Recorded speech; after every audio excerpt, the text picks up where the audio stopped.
At the time, me and Tim, we basically were in a creative space thinking about Michael Jackson a lot. We knew we eventually wanted to get on Mike's album, so we were doing a lot of ideas that were out of the box from the normal things people had heard us do. So that was creatively this new sound we were trying to forge before we were even in touch with Sisqo.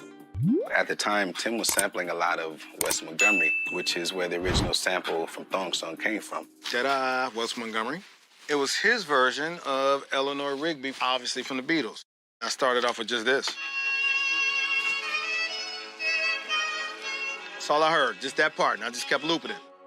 Next thing I know, he's adding the kick in. Do, do. And then he starts adding the, the percussions in, the hi-hats. I'm like, whoa, wait a minute. Oh, this is gonna be sick, wait a minute. And I could hear it just resonating through the walls. I'm like, are you serious? That's gonna be sick. So then I go upstairs. We both just sitting there listening to it going crazy, like it didn't need anything else. So I just did that, just real simple. Before you know it, I had the beat. It just sounded very urgent. You knew that it was a game changer. But again, we're thinking Michael Jackson. At the time, we wasn't thinking Sisqo. Burnt it to a CD and a DAT. I left it alone. I went to the next song. 3-4 months later, Kenneth called us, was like, Sisqo want to meet with y'all, man. His album's done. He just want to see what y'all got. We have made a compilation of songs for Sisqo. A lot of them were ballads, more in the R&B vein of Dru Hill. It probably was about 20 tracks on there. And that track that had the Eleanor Rigby sample in it, it literally was accidentally put with the bundle of songs that we sent them. When we met with Sisqo, I rewound the DAT. As soon as I pressed play, I realized this is that track. It was the first one on the DAT, and I did it for Mike. Oh, my, I was when it came in. Sisqo was like, yo, man, what is that? It was just this beat that had like a Eleanor Rigby sample on it. So then I heard him when man, you know what, that was nothing. I was just nothing. Click, and I went to the next one. So we got the music loud, and he was like, he's over there. Go back to the first one, man. And I'm just grooving like, yo, this is ill. Like, this is the magic. Like, something about this is like dope. A song like that could be what you need to finish the album. I was like, I'm gonna be honest with you. I knew we were coming out here, so I did a batch of tracks for Mike. This was one of them. Man, come on, man. I was like, I'm being honest. That's what I did. And he was like, all right, man. Well, you know what? Just send me those ones that you showed me. I still like them. I love those. I was like, okay, cool. He gets on the plane, go back to Baltimore. My cell phone rings. It's Sisqo. Sisqo's on the airplane now, right? He's like, yo, man, Tim, I gotta have that, man. How much money you want, man?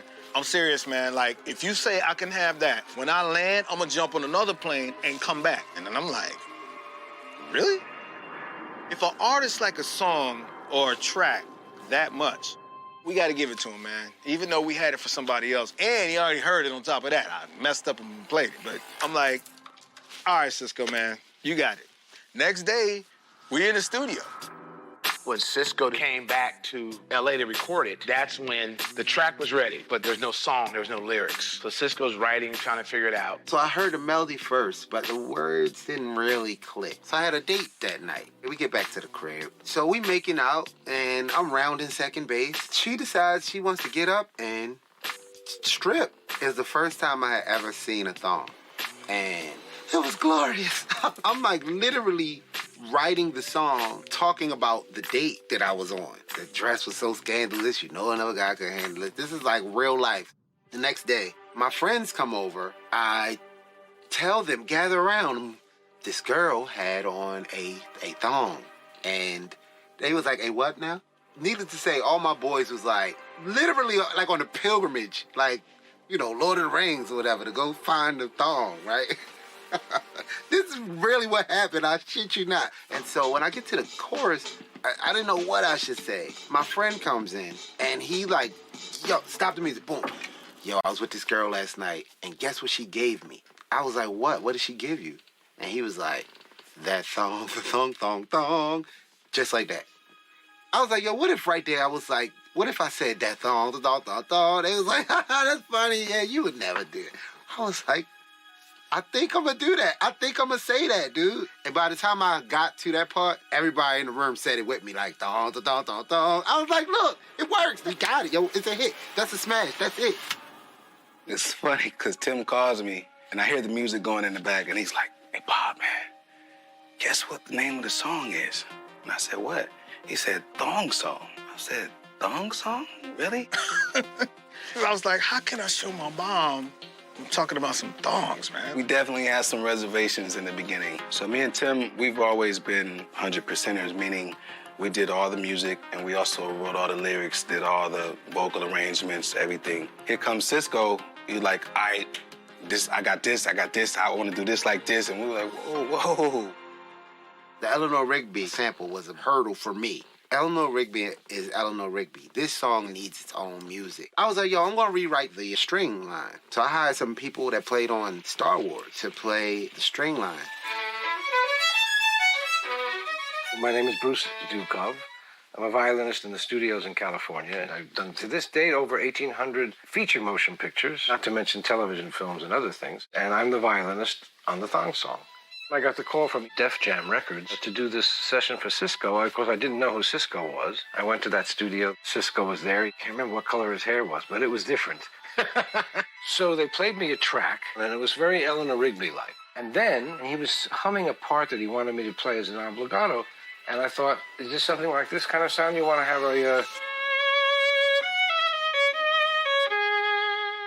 And he said, yeah, that's exactly what I want to do. Then I said, well, what do you want to have as a punch for it? He was going, yeah, like a dun, dun, dun, dun, dun, dun, dun. So I said, what about...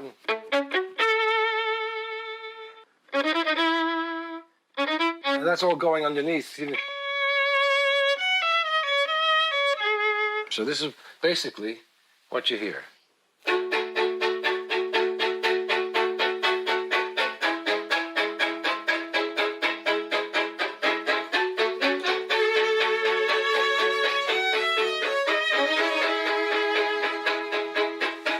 When I first heard it, I'm not gonna lie, man, I was like, they don't even sound like my track now, man. The drums and all that do, man, but at the same time, I'm not scared to change. I'm like, okay, if y'all want it, okay, cool. Sisqo came up with an idea for a key change to modulate a half step up halfway through the song. It creates a powerful dynamic in the song when there's a modulation, because it's like something is the same, but something is different. Well, it's different because the key of the song has risen. I did everything I could to that part to make that climax just really feel epic. It was almost sexual in nature. Oh, yes! Yeah! So I'm listening to the hook, and I'm like, okay, I'm still trying to work with his sand thong. It's hot, though. I can't even front of it. In my mind, I'm like, it's dope.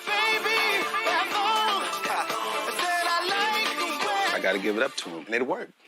It worked incredibly. So after we turned in the final mixes to Def Jam, that's when we find out that they had went with Gotta Get It as Sisqo's first single. It was interesting because at the same time, all the DJs were like, Thong Song is the one. That's the one you need to go with. And then I want to say by like the third week into working his first single, they pulled the plug. They was like, we got to go directly to Thong Song. That's the thing that forced it to become the single, were the DJs. Everybody just started playing it. And once you got the pop radio playing it, radio's everything. Once they heard it, it was like automatic. Like we did not have to ask anybody to do anything. The song became so huge that you couldn't get away from it.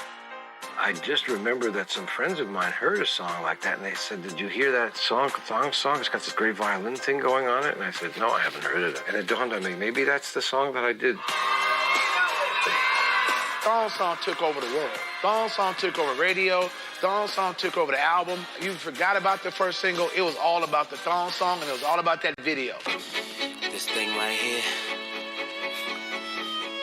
We couldn't show thongs at that time in the video. I said, what if we show the thongs upside down? So technically you're not looking at a thong, but you are. They made it as racy as they could back in '99. You got dumps like a truck. What, are you kidding me?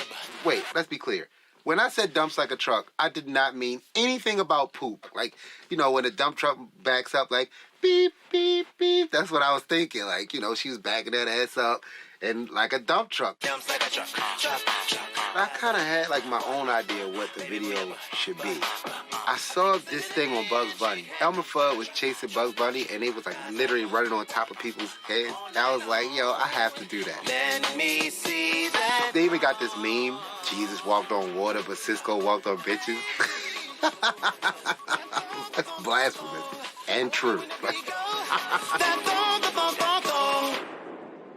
So the Thong Song is going crazy. It's like killing the airwaves. And then, you know, we get that call from our lawyer, like, have a seat. If you're standing up, you might want to take a seat.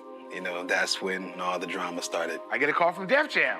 And they're like, hey, we got a problem here. What's the problem? Well, there's a potential lawsuit from Ricky Martin because we stole the interpolation of Cause You're Living La Vida Loca.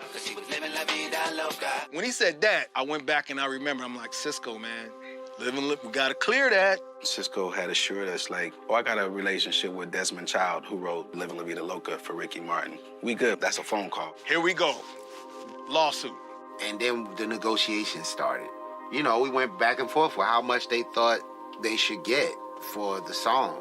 And all of a sudden, like, you start seeing your publishing checks going. Desmond Child has more ownership of the song than anyone. I'll just put it like that. And I'm sure Sisqo didn't purposely say, you know what, no, I'm not gonna clear that, but somewhere along the line, there was definitely an oversight. As a manager, nobody came to me and said, can you get this cleared? And then nobody at Def Jam, because you got to have your music go through all the licensing departments, so I guess nobody noticed it. I really couldn't tell you who's at fault. We just gonna have to take the L on this one. Like, we gotta pay them for that. So we paid them, so everybody ate. Everybody that had something to do with it got their piece of the thong.